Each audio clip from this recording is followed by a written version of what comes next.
Kita akan melanjutkan eksposisi daripada 1 Petrus, dan kita sekarang masuk dalam 1 Petrus 1 ayat 6 dan 7, dan kita melihat dengan satu judul, yaitu bergembiralah dikala berduka cita. Ini dua kata yang mungkin sangat, kalau dilihat seperti kontradiksi, bergembiralah tapi berduka cita.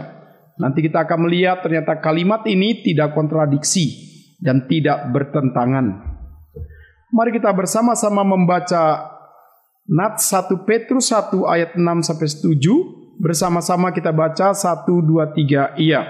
Bergembiralah akan hal itu, sekalipun sekarang ini kamu seketika harus berduka cita oleh berbagai-bagai pencobaan.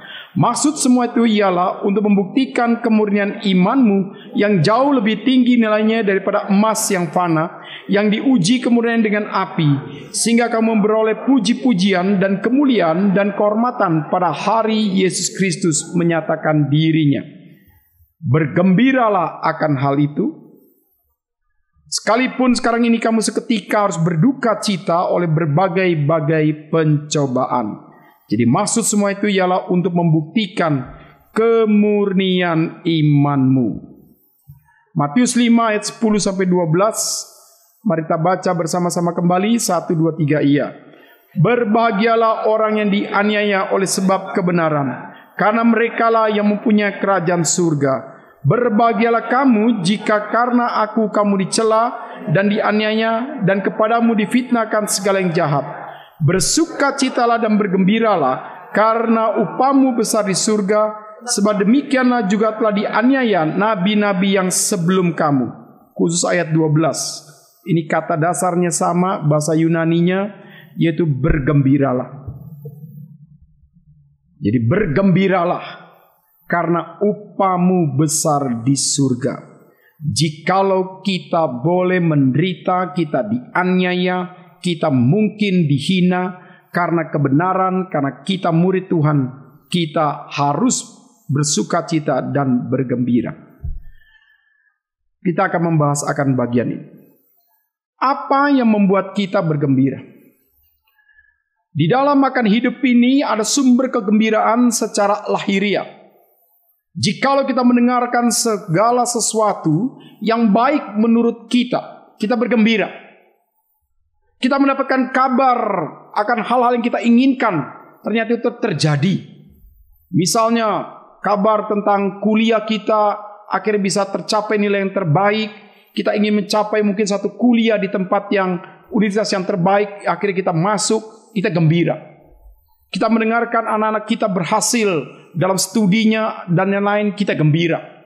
Kita mendapatkan posisi yang penting dalam pekerjaan, kita gembira. Kita mendapatkan hasil kabar daripada general check up kita, semuanya baik, kita gembira. Itulah yang disebut kegembiraan secara lahiriah. Tetapi saudara, Alkitab juga memberitahu kepada kita yang lebih penting lagi, yaitu kegembiraan rohani. Maka setiap kita punya aspek rejoice. Setiap kita punya rasa satu nilai kegembiraan. Dan kegembiraan beda dengan glad. Ya. Tuhan sedang membentuk iman kita, untuk iman kita mengalami kemurnian. Nah, di dalamnya ternyata untuk nanti kelak kita mendapatkan pujian, kemuliaan dan kehormatan daripada Tuhan. Maka selanjutnya, apakah sumber kegembiraan kita itu bernilai kekal atau sementara? Karena Alkitab memberitahu kepada kita ada orang yang begitu sangat gembira. Dia akan bertemu dengan Tuhan. Dia begitu yakin dia akan masuk surga. Ternyata konfirmasi yang dia terima, baik mujizat, baik nubuat, baik mengusir setan, baik pernah mendengarkan pengajaran Yesus, baik pernah makan dan minum bersama dengan Yesus, semua konfirmasi itu tidak menjamin dia dikenal oleh Tuhan. Maka dia merasa gembira, tapi Tuhan bukan gembira. Tuhan menyatakan satu nilai hukuman kepada orang itu, karena Tuhan berkata, aku tidak mengenal engkau. Maka di sini kita perlu bertanya, apakah sumber kegembiraan spiritual kita sudah bernilai kekal atau tidak? Kalau kita mau mati, kira-kira kita sedih gak meninggalkan dunia ini? Belum pernah mati, saya tahu. Ya. Ya. Alkitab banyak begitu memberikan catatan. Banyak orang-orang yang mati di dalam satu nilai ketenangan, di dalam satu nilai ibadah yang sejati di hadapan Tuhan.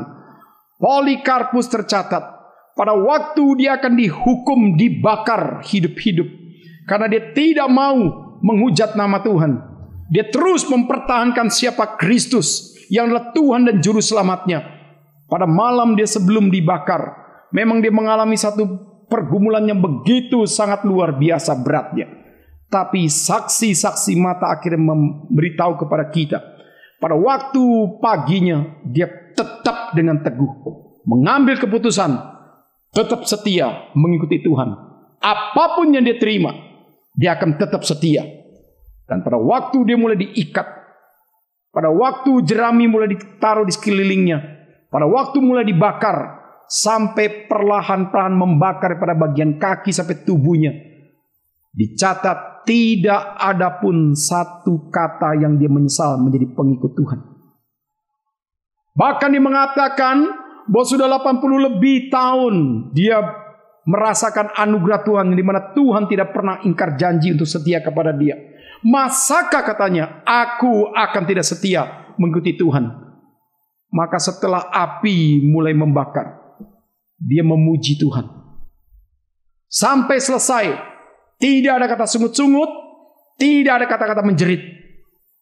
Kita kena sundut api cuma 3 detik. 1, 2, 3. Jeritnya 3 menit. Ya. Kena api 3 menit, jeritnya 3 jam. Jadi saudara, disitulah kita melihat bahwa Tuhan bisa sanggup memberikan kekuatan-kekuatan yang ekstra untuk menunjukkan kepada kita punya satu kegembiraan spiritual. Dikarenakan Tuhan selalu beserta dengan kita. Jadi bagaimana supaya kita bisa senantiasa bergembira dalam Tuhan dalam situasi apapun juga ketika kita masih ada di dunia ini? Bukankah Tuhan bisa mengizinkan banyak pergumulan lepas pergumulan? Bukankah Tuhan bisa memakai akan kesulitan demi kesulitan untuk melihat kemurnian iman kita? Bisa. Tapi bagaimana kita tetap bisa bergembira dalam Tuhan? Nah, disinilah kita akan belajar akan bagian itu. Hal-hal apa yang dapat mencuri kegembiraan kita di dunia ini? Secara lahiriah pada waktu apa yang kita sayangi terhilang, pasti kita bersedih. Wajar. Karena kita manusia.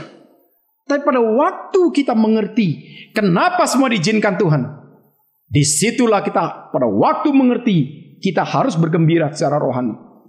Waktu Ayub kehilangan daripada hartanya, sedih tidak? Sedih. Saya tanya, mana lebih sedih? Ayub kehilangan harta, Ayub kehilangan anak-anak, pasti sedih. Istrinya lebih sedih gak? Istrinya lebih sedih, ditambah lagi marah kepada Tuhan. Ayub tidak marah kepada Tuhan. Nah, disinilah maka kita belajar, saudara. Di balik kesedihan Ayub, Tuhan sedang kasih pembelajaran kepada Ayub. Yang pertama, jangan gara-gara harta engkau salah didik anak. Engkau kaya, anakmu 10, tiap hari dugem. Tiap pagi engkau sibuk kasih korban bakaran, penghapusan dosa. Tapi anakmu tidak pernah kau didik. Malam dugem lagi, pesta lagi. Jadi harta begitu banyak, tapi dia tidak berani mendisiplin anak dengan baik.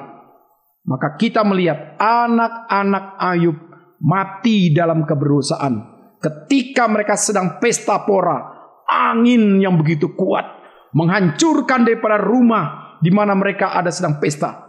Dan mereka akhirnya mati ketiban-tiban apa? Balok dan tembok. Hartanya juga harus lenyap semua. Nah, di situ kita belajar, saudara. Tuhan pada waktu menguji kita, masuk dalam kesedihan secara lahiriah, nanti bisa berubah menjadi satu nilai duka cita rohani, akhirnya berubah menjadi satu nilai kegembiraan rohani. Karena di situ baru kita mengerti apa maksud semua itu diizinkan Tuhan terjadi.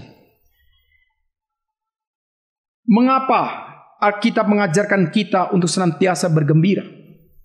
Nah, disinilah kita akan mendalami, saudara. Ternyata hakikat kita jadi orang Kristen selalu punya aspek kegembiraan rohani. Walaupun untuk sementara waktu kita punya kesedihan, walaupun untuk sementara waktu kita punya duka cita rohani, tapi pada intinya kita diminta untuk selalu bergembira.